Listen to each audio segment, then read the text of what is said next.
السلام علیکم ورحمۃ اللہ وبرکاتہ۔ امید کرتا ہوں کہ آپ سب لوگ خیر و عافیت سے ہوں گے۔ آج کا ہمارا سبق اسم اور فعل ہے۔ تو اسم ناؤن کو کہتے ہیں، فعل ورب کو کہتے ہیں۔ اسم کسی بھی شخص، چیز یا جگہ کا نام ہو اس کو اسم کہیں گے۔ فعل جس سے کسی کام کا کرنا یا ہونا معلوم ہو اس کو فعل کہتے ہیں، اور اسی کو انگلش میں ورب کہتے ہیں۔ تو اسم کی اقسام، اسم کے دو قسمیں ہیں، یعنی معنی کے لحاظ سے اسم کی دو اقسام ہیں، اسم نکرہ، اسم معرفہ۔ تو اسم نکرہ کسے کہتے ہیں؟ اسم نکرہ جیسے کہ انگلش میں جس کو کامن ناؤن بولتے ہیں، اسم معرفہ پراپر ناؤن۔ تو اسم نکرہ کہ جو کسی شخص، جگہ یا چیز کا نام ہو اسے اسم نکرہ کہتے ہیں، اس کو اسم عام بھی کہتے ہیں۔ مثال کے طور پر لڑکا اگر ہم بولیں لڑکا، تو لڑکا یہ اسم نکرہ ہے، لیکن جب لڑکے کا نام لے لیں جیسے زید تو یہ نام خاص ہو گیا، تو جو خاص ہو جائے اس کو اسم معرفہ کہتے ہیں، اور جو عام ہو اس کو اسم نکرہ کہتے ہیں۔ اسی طرح سے اگر ہم بولیں کتا، بلی، چوہا، تو یہ ایک اسم ہے لیکن یہ عام ہے، یعنی کسی ایک کو خاص نہیں کیا جا رہا ہے، اس وجہ سے اس کو ہم اسم نکرہ بولتے ہیں۔ مزید اس کو تعریفات سے سمجھیں۔ یہاں دیکھیے اسم نکرہ، اسم نکرہ وہ اسم جو کسی عام شخص، جگہ یا چیز کا نام ہو اسے اسم نکرہ کہتے ہیں۔ مثلا لڑکا، تو اگر ہم لڑکا کہیں تو کوئی بھی لڑکا مراد ہو سکتا ہے، لیکن جب ہم لڑکے کا نام لے لیں جیسے زید، بکر، حامد، ساجد، تو اس کا خاص نام ہو جائے گا، تو اس کو جو خاص نام ہو جائے گا اس کو اسم معرفہ کہیں گے، لیکن جو عام نام ہو جیسے لڑکا، آدمی، عورت، تو اس کو اسم نکرہ کہتے ہیں۔ اسی طرح سے ایک مثال دی ہے کتاب، کتاب تو کوئی بھی کتاب یہاں مراد ہو سکتی ہے، جیسے کتاب میں انگلش کی کتاب، اردو کی کتاب، قرآن ہے، سائنس ہے۔ تو یہ جب قرآن ہم بولیں گے تو یہ خاص ہو جائے گا، سائنس بولیں تو یہ بھی خاص ہو جائے گی، لیکن صرف ہم کتاب کہیں تو ایک مطلب کوئی اس کے اندر خاصیت نہیں ہے، یعنی کوئی بھی کتاب مراد ہو سکتی ہے۔ اسی طرح سے شہر ہے، تو شہر اگر ہم بولیں تو یہ ایک عام ہے، کسی بھی شہر کو شہر بول سکتے ہیں، لیکن اگر ہم بول دیں دلی، ممبئی، کولکاتہ تو یہ عام ہے، تو جو یہ خاص ہے، یعنی ممبئی، دلی یہ سب خاص ہیں۔ تو جب ہم ممبئی بولیں گے، دلی بولیں گے، کولکاتہ بولیں گے، پنجاب بولیں گے، تو یہ جب خاص ہو جا رہا ہے تو اسی کو ہم کیا کہتے ہیں؟ اسم معرفہ کہتے ہیں۔ لیکن اگر ہم صرف شہر بول دیں، گاؤں بول دیں، دیہات بول دیں تو یہ عام ہے، یعنی کہیں کے بھی شہر ہو، کہیں کے دیہات ہو، تو جو عام ہو اس کو اسم نکرہ کہتے ہیں، جو خاص ہو اس کو اسم معرفہ کہتے ہیں۔ دیکھیں یہاں پہ اسم معرفہ کی تعریف۔ اسم معرفہ وہ اسم جو کسی خاص شخص، جگہ یا چیز کا نام ہو اسے اسم معرفہ کہتے ہیں۔ مثلا احمد، تو احمد کسی لڑکے یا آدمی کا نام ہے تو یہ خاص ہے۔ اسی طرح سے علامہ محمد اقبال، تو یہ بھی ایک نام ہے، جو شاعر مشرق ہیں انہی کو علامہ محمد اقبال کہتے ہیں، تو ان کا یہ نام ہے، تو یہ خاص ہو گیا، تو اسم معرفہ ہے۔ اسی طرح سے لاہور ہے، پاکستان میں ایک شہر کا نام ہے، تو لاہور بھی یہ خاص ہے، تو اس کو اسم معرفہ کہتے ہیں۔ فاطمہ ہے، جنہ وغیرہ وغیرہ۔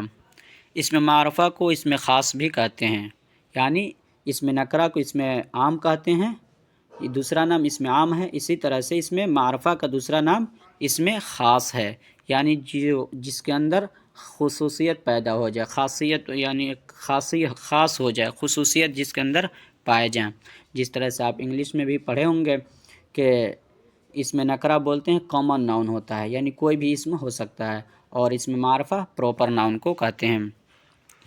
دوسرا سبق ہے فعل، فعل کی اقسام۔ فعل یعنی ورب، تو ورب ہے تو ظاہر سی بات ہے اس کے اقسام ہوں گے۔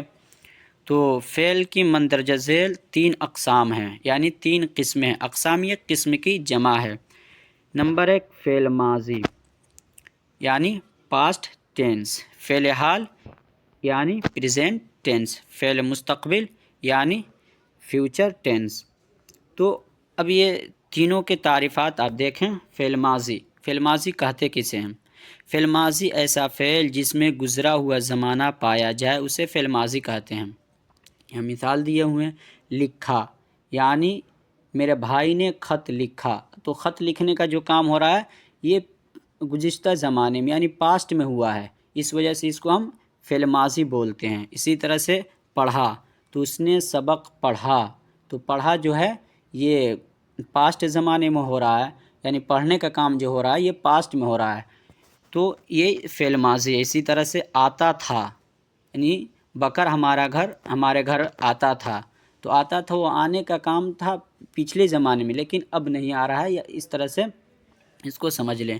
جاتا تھا، وہ دلی جاتا تھا، تو جاتا تھا یہ بھی زمانے ماضی میں جاتا تھا۔ جا رہا تھا، تو میں بھی جا رہا تھا، جیسے کہ زید ہے وہ دلی جا رہا تھا، تو اچانک ایکسیڈنٹ ہو گئی، اس طرح سے تو جو جا رہا تھا جانے کا کام ہو رہا ہے یہ سب پاسٹ میں ہو رہا ہے۔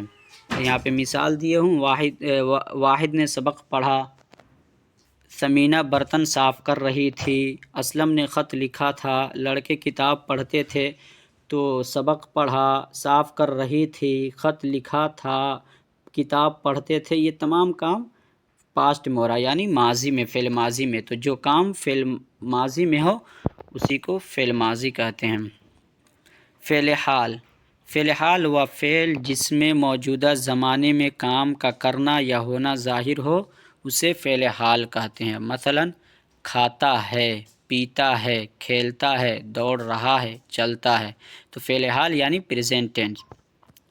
تو وہ کھاتا ہے یعنی ابھی موجودہ زمانے میں وہ کھا رہا ہے، پیتا ہے، کھیلتا ہے، زید کھیلتا ہے، حامد کھیلتا ہے، تو ابھی کھیلتا ہے یعنی اب تک وہ کھیلتا ہے، یہ نہیں کہ صرف گزشتہ زمانے میں یعنی فعل ماضی میں کھیلتا تھا بلکہ اب بھی کھیلتا ہے۔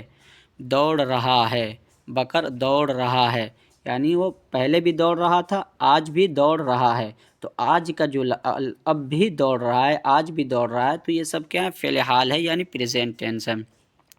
فعل حال کی مزید مثالیں، سازیہ کرسی پر بیٹھی ہے، بیٹھنے کا کام کب ہو رہا ہے؟ ابھی ہو رہا ہے، پہلے بھی ہوتا تھا، اب بھی ہو رہا ہے۔ میں ورزش کرتا ہوں، تو میں ورزش جو کر رہا تھا تو پہلے بھی کر رہا تھا لیکن اب بھی کر رہا ہوں، چھوڑا نہیں ہوں، تو یہی ہے فعل حال ہے۔ اسی طرح سے فعل مستقبل یعنی فیوچر ٹینس، وہ فعل جو کسی آنے والے زمانے میں کسی کام کا کرنا یا ہونا ظاہر کرے فعل مستقبل کہلاتا ہے۔ مثلا وہ جائے گا، ہم آئیں گے، وحید خط لکھے گا، تو جائے گا تو ظاہر سی بات ہے ابھی جائے گا، آنے والے زمانے میں جائے گا۔ اور اسی طرح سے کیا ہے؟ وحید خط لکھے گا، تو خط جو لکھے گا کل لکھے گا، پرسوں لکھے گا، ترسوں لکھے گا، اس کی کوئی گارنٹی نہیں، یعنی آئندہ لکھے گا، اس سے پہلے لکھا نہیں تھا، تو اسی کو فعل مستقبل کہتے ہیں، یعنی فیوچر ٹینس کہتے ہیں۔ اس کی مزید مثالیں ہیں، فعل مستقبل کی مزید مثالیں، فاطمہ اسکول جائے گی، ہم صبح اسلام آباد جائیں گے، میں شام کو کتاب پڑھوں گا، تو یہ کتاب پڑھوں گا ہو سکتا ہے نہ پڑھوں، اسی طرح سے اسلام آباد جائیں گے ہو سکتا ہے نہ جائیں، تو اس میں مطلب آنے والے زمانے میں بتایا جا رہا ہے، یہ تمام چیزیں آنے والے زمانہ میں پایا جائے گا، تو جس میں آنے والے زمانے میں کوئی کام کا کرنا معلوم ہو اس کو ہم لوگ فعل مستقبل بولتے ہیں۔ اس میں معرفہ کی اقسام، اس میں معرفہ اب وہاں پڑھے تھے آپ، اس میں معرفہ جو کہتے ہیں کسی خاص نام کو، اب یہاں پہ اس کے اقسام بتائیں گے، اس کی قسمیں بتائیں گے کہ اس میں معرفہ کی کتنے قسمیں ہوتے ہیں۔ اس میں معرفہ کے آپ کو اب پتہ چل گیا کہ ہم اس میں معرفہ کسی خاص شخص، جگہ یا چیز کو کہتے ہیں۔ اب ہم یہ جانتے ہیں کہ اس کی مندرجہ ذیل اقسام بھی ہیں، جیسے اسم علم ہے، اس میں ضمیر ہے، اس میں اشارہ ہے، اس میں موصول یا ضمیر موصول۔ تو اسم علم جو ہے یہ اسم معرفہ ہی ہے، یعنی اسم علم جو ہے اسم معرفہ ہی ہے، یعنی یہ بھی ایک خاص نام کو بولتے ہیں۔ اسم علم اصل میں اسم معرفہ ہی ہے، یعنی اسم علم سے مراد کسی خاص شخص، جگہ یا چیز کو اسم علم کہتے ہیں۔ مثلا لاہور، علامہ محمد اقبال، کوہ ہمالیہ، تو یہ لاہور ہے، علامہ محمد اقبال ہے، کوہ ہمالیہ ہے، یہ اسم علم ہے۔ تو آپ نے پڑھا ہے ابھی کہ اسم معرفہ بھی خاص نام ہوتا ہے، اسم علم بھی خاص نام ہوتا ہے، تو دونوں سیم ٹو سیم ہے۔ اسم ضمیر جس کو بولتے ہیں انگلش میں پروناؤن بولتے ہیں، تو اسم ضمیر یہ وہ اسم ہے جو کسی دوسرے اسم کی جگہ بولا جائے۔ مثلا امجد دوسری جماعت میں پڑھتا ہے، وہ ہر روز اسکول جاتا ہے۔ اب اسی مثال سے ایک چیز سمجھ لیں کہ امجد دوسری جماعت میں پڑھتا ہے، پھر اب یہاں وہ کی جگہ جو یہ وہ ہے، یہاں پہ اگر ہم پھر سے لا دیں امجد ہر روز اسکول جاتا ہے، تو یہ جملہ ایک دم بھدا معلوم ہوگا۔ تو اسی بھداپن کو ختم کرنے کے لیے ضمیر لائی جاتی ہے، تو یہ وہ جو ہے اس میں ضمیر ہے۔ تو امجد دوسری جماعت میں پڑھتا ہے، وہ ہر روز اسکول جاتا ہے۔ تو یہاں تعریف کیا کیے تھے، اس میں ضمیر وہ اسم ہے جو کسی دوسرے اسم کی جگہ بولا جائے، تو یہاں پہ امجد کی جگہ پہ وہ بولا جا رہا ہے۔ اسی طرح سے فاطمہ اچھی بچی ہے، وہ ہر روز اپنے دانت صاف کرتی ہے، تو یہاں پہ بھی وہ کیا ہے، اس میں ضمیر ہے۔ ہاکی ایک اچھا کھیل ہے، یہ پاکستان کا قومی کھیل ہے، تو ہاکی جو ہے یہ اچھا کھیل ہے، یہاں پہ ہاکی کا نام لے لیے، لیکن پھر یہاں پہ اگر ہاکی بولتا، ہاکی پاکستان کا قومی کھیل ہے، تو یہ جملہ بھدا معلوم ہوتا، تو اس وجہ سے اس میں ضمیر کا استعمال یہاں پہ کیا گیا ہے۔